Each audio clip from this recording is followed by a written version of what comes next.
Uko tayari? Uko tayari. Chukua kile. Naweza nikaanza? Ndugu wanahabari, hali ya mkoa wa Ruvuma ni salama. Jeshi la polisi mkoa wa Ruvuma linaendelea vyema na majukumu ya kusimamia sheria za nchi na katika kuhakikisha kwamba usalama wa raia na mali zao unakuwepo. Nayo chukua nafasi hii kutoa taarifa ya kupatikana kwa mtoto aliyedaiwa kutekwa.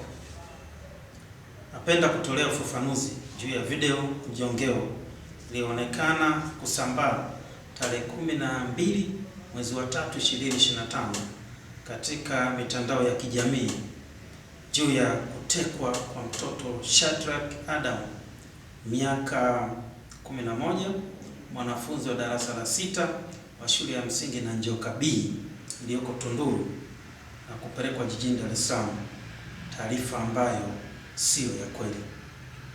Ukweli wa tukio hili ni kwamba tarehe 10 mwezi wa 3 2025, kwa mujibu wa maelezo ya mama mzazi wa mtoto huyo, kwamba majira ya saa 1 usiku huko kijiji cha Nanjoka, wilaya ya Tunduru, mtoto Shadrack Adam alitoroka nyumbani kwa mama yake mzazi aitwaye Tatu Mbwana baada ya kuiba shilingi 9,000 iliyokuwa kwenye jaketi la mama yake, kisha kwenda kwenye stendi kuu ya mabasi Tunduru na kupanda basi la kampuni ya Selulu inayotoka Songea kuelekea Dar es Salaam na kushikia stendi ya Mbezi, Dar es Salaam tarehe 11 mwezi wa 3 2025.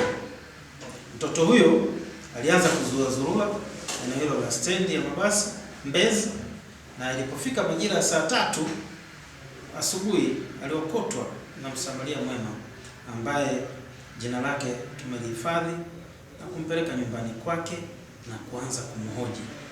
Ndipo mtoto huyo alidanganya kuwa ametekwa na watu waliokuwa kwenye gari na kumchukua hadi Dar es Salaam.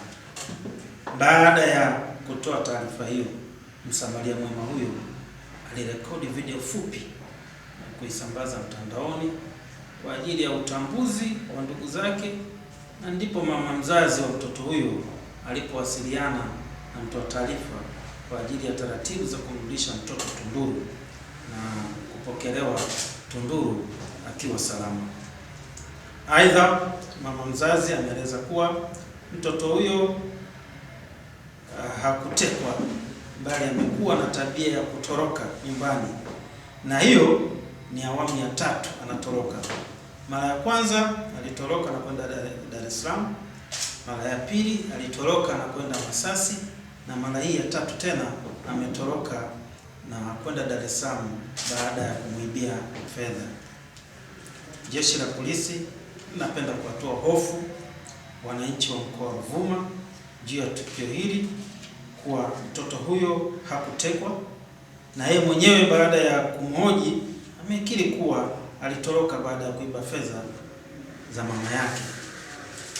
Jeshi la polisi linatoa wito kwa wazazi na walezi kuhakikisha wanakuwa mstari wa mbele kwa kuwasimamia kwa karibu watoto wao na kuwachukulia hatua mapema hawajakomaa, na kwamba hakuna utekaji wowote wa aina yoyote katika mkoa wetu huu.